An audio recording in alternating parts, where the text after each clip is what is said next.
an acute diarrheal disease that can kill within hours if left untreated. Abo. She lives in Kenya. This country is most at risk for cholera infection because of the lack of sanitation systems and water treatment plants.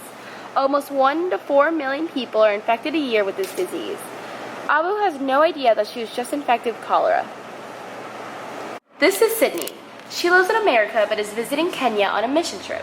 Sydney is excited for a week-long mission trip where she will be volunteering at a local orphanage. Cholera is not a common disease in the United States because of the combination of surveillance, water, sanitation, hygiene, social mobilization, treatments, and oral cholera vaccines. Sydney has not done research on her water diseases that are present in Kenya.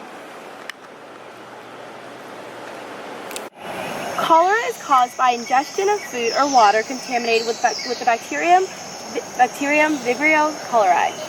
It is estimated to have 1.3 to 4 million cases of cholera each year. And there is an estimate number of 21,000 to 143,000 deaths worldwide per year. The only treatment for cholera is an oral rehydration solution.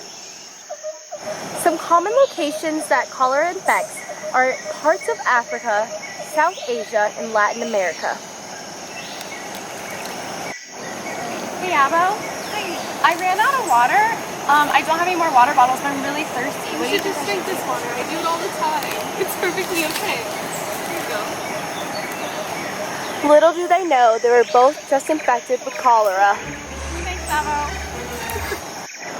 Cholera first came to Florence in 1854.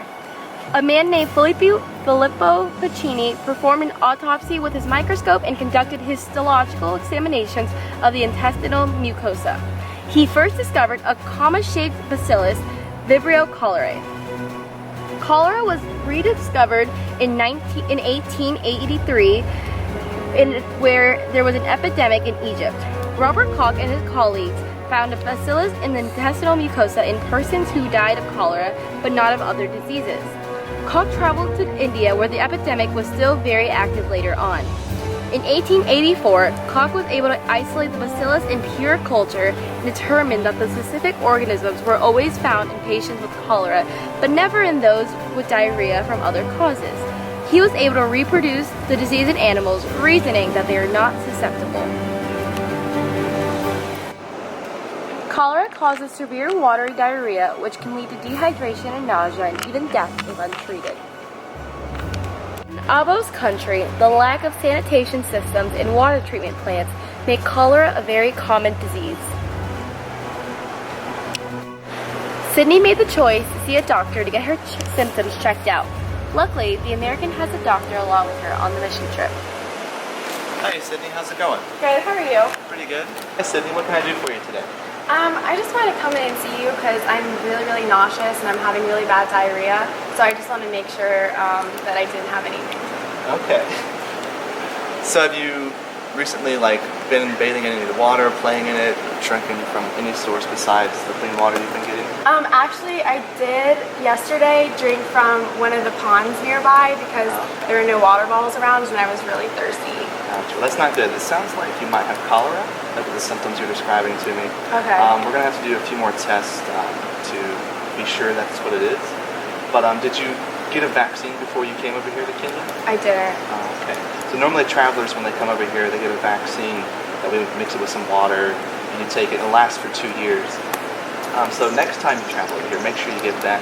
But we'll go with the nurse, and we'll take a fecal sample, and we'll run the lab diagnostics, and we'll get back to you. Okay, great. Thank you. You're welcome.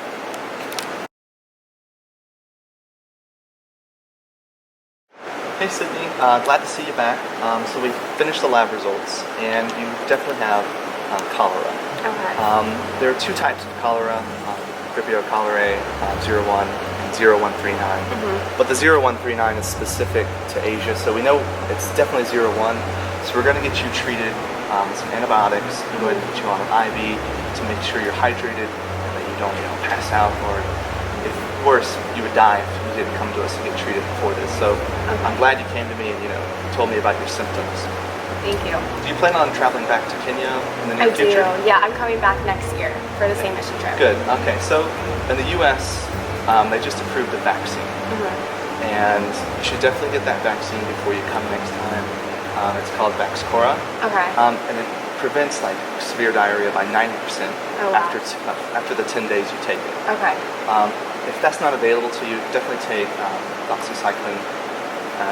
That'll definitely help you prevent cholera next time.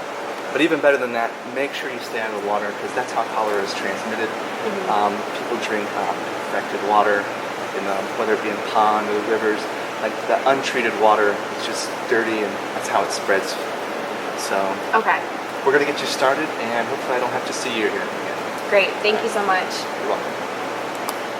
As a medical professional, we should all be aware of cholera because 2.4 billion people in the world do not have access to clean drinking water. So as medical professionals, we're likely to see people from different countries to come and experience cholera symptoms and other diseases from contaminated drinking water. So we should learn as much about other waterborne diseases and cholera to make sure we're prepared as medical professionals. Fortunately for Sydney, our traveler, she was able to get treatment quickly and recover fully. Unfortunately, in some countries such as Kenya, people do not have access to treatment as easily, and then unfortunately, in some cases, people suffer and die. Currently in Yemen, they're experiencing a severe cholera epidemic. The World Health Organization has said that there's a total of 100,000 suspected cases identified around the country. The disease has taken one life every hour since April 27th of 2017. Children under the age of 15 account for 46% of cases, according to the World Health Organization.